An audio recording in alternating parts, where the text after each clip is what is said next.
ملا عبدالحق حقانی د میدان وردګ ولایت امنیه قماندان په صفت نوې دنده پیل او په معرفت غونډه کې وویل کلونه یې د همدې لپاره قرباني ورکړې ترڅو اسلامي نظام او ولسونو ته ښه خدمت ترسره کړي.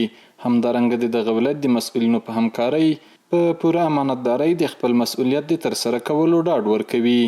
تغییر او تبدیل نه یوازې په اسلامي نظام کې بلکې په نورو نظامونو کې هم یو اساس وي. په هر وخت کې چې غږ شوی ده که کشر مجاهد ده که مشر مجاهد ده هغه امر ته او هغه هدایت ته او هغه حکم ته په خپل وخت باندې لبیک ویلی ده. الله جل جلاله جب توفیق غواړو سره سپارل سوي وظیفه په صحیح انداز کې مخته یوسو خو بیا تعاون د ملګرو دا کار په مخ نه ځي. ان شاء الله الرحمن اول خپل قدرمن والي صاحب محترم ته دا وعده ورکوو چې د تاسو تر قیادت لاندې به ان شاء الله خدمت په مخ وړو. د میدان وردګ ولایت مسؤلینو په دې غونډه کې زیاته کړه چې ټولې ادارې پوره همغږي لري او هڅه کوي د ولسونو لپاره په ټول توان سره کار وکړي.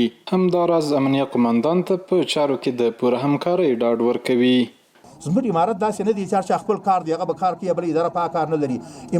امارت داسې دی لکه یو لاس د ټول ګوتې د مسؤلین دا ګوتې دي که دا یوازې کار نه د غوی ګوتې کار به کوي که دوی د دوه به کوي.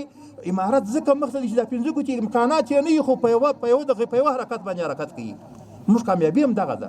دغه الحمدلله چې موږ داسې نظام لرو چې اسلامي نظام ده او د اسلامي نظام هغه اساس په دغه باندې ده چې په دې کې د وظیفه دا یو امانت ده دا امتیاز نه ده دا یو دنیوي ګټه نه ده.